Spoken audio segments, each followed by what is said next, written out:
Saudara-saudari yang terkasih dalam Kristus, kita orang-orang yang sudah berusaha melaksanakan perintah utama, yaitu kasih kepada Allah dengan sungguh-sungguh, dengan segenap hati, dengan segenap jiwa, dengan segenap akal budi, dengan segenap kekuatan kita. Dan juga kita mengasihi sama kita seperti mengasihi diri kita sendiri. Memang itu sampai sekarang bahkan seterusnya akan menjadi hukum yang utama, dan itu juga menjadi sebuah identitas kita. Sering kita dengar bagaimana kalau orang lain juga berbicara mengenai ajaran Katolik atau ajaran Kristen, pasti selalu akan dikatakan ajaran kasih. Tentu ini menjadi sangat pas dengan kita, bahkan dengan seluruh umat manusia, karena memang kita diciptakan oleh Tuhan sebagai citranya, yaitu Sang Kasih itu, Sang Maha Kasih. Maka ketika kita melaksanakan hukum kasih itu, kita akan sungguh menemukan jati diri kita sebagai citra Allah. Dan sebaliknya, kalau kita tidak melaksanakan hukum itu, maka kita seakan-akan menjadi asing terhadap diri kita sendiri.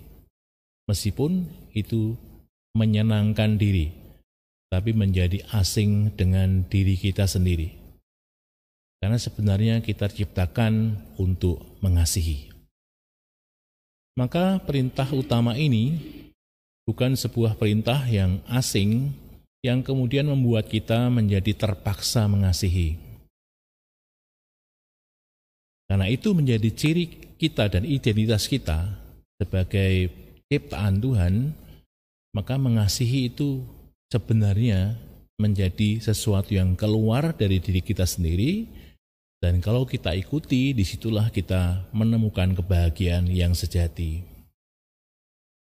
Maka mengasihi bukan sebuah keterpaksaan, tapi mengasihi adalah sebuah wujud diri kita yang sesungguhnya.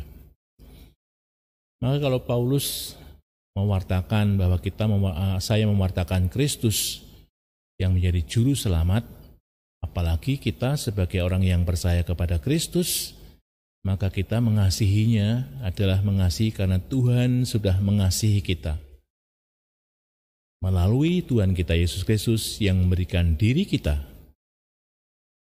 memberikan dirinya untuk kita dan bahkan untuk seluruh umat manusia. Maka motivasi mengasihi Tuhan dan mengasihi sesama itu menjadi sangat kuat. Kita menghidupi citra kita sebagai manusia dan kita menghidupi diri kita sebagai orang yang telah dikasihi oleh Tuhan, maka kita mengasihi Tuhan dengan segenap hati, dengan segenap diri, dengan segenap tenaga, dengan segenap jiwa kita. Dan itu kita juga akan meniru dan meladan Yesus yang mengasihi siapa saja. Maka kalau kita sungguh menghidupi hukum kasih itu, maka kita akan menemukan jati diri kita, dan kita juga akan menghidupi kasih yang telah diajarkan oleh Tuhan kita Yesus Kristus. Memang banyak orang yang sudah tahu mengenai hukum kasih itu. Bahkan tadi dalam bacaan Injil dikatakan ahli Taurat itu seorang yang tahu mengenai hukum Taurat. Dan di sana juga ada hukum kasih itu karena Yesus menyitir dari hukum Taurat. Dan Yesus mengatakan ketika ahli Taurat itu mengulangi apa yang dikatakan oleh Yesus, maka Yesus mengatakan, engkau tidak jauh dari kerajaan Allah. Memang orang yang tahu itu sudah lumayan, mengerti sudah baik, tapi yang paling baik adalah mengerti dan melaksanakannya. Maka marilah kita seraya bersyukur atas iman kita. Kita mengerti isi iman kita. Kita sadar prinsip yang harus kita pegang. Mari kita juga melaksanakannya dengan sungguh-sungguh, sehingga kasih kita semakin besar kepada Tuhan yang kita wujudkan dalam kasih kita kepada sesama.